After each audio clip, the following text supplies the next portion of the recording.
Kadir Bakış Ustazımızın yönelişinde Ayparça dastanını icra etip veriyorum. Arzankar memleketinin Şanyazbek degen bir bilgi var idi. Lekin Şanyazbek 40 katın aldı, lekin biren perzent görmedi.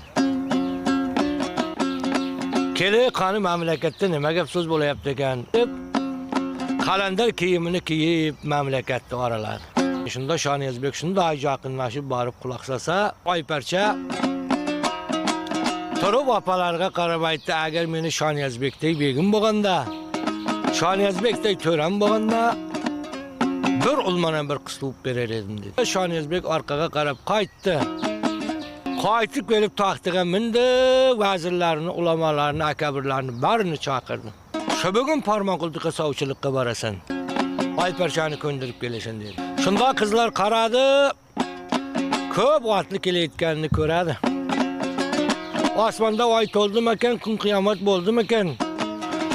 Ay hayari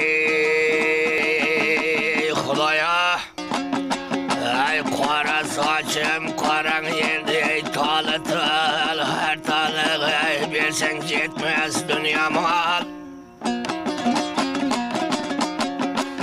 Ay otchilar saqlanadi beklari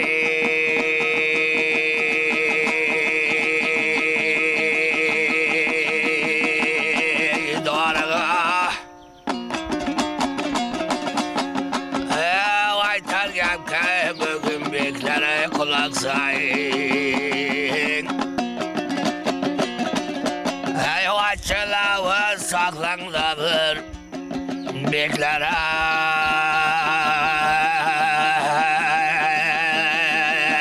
Darığa ay ne sebepten bugün yendiye kelesiz. Ana şunda Vaxtı cilavını vurup Ayparçanın qaşığa barıp yaxşı zaman qaptı bilamiz. Yeldə xizmat qılamız. Şanyazbekdən sənə savcı olub gelamiz dedi.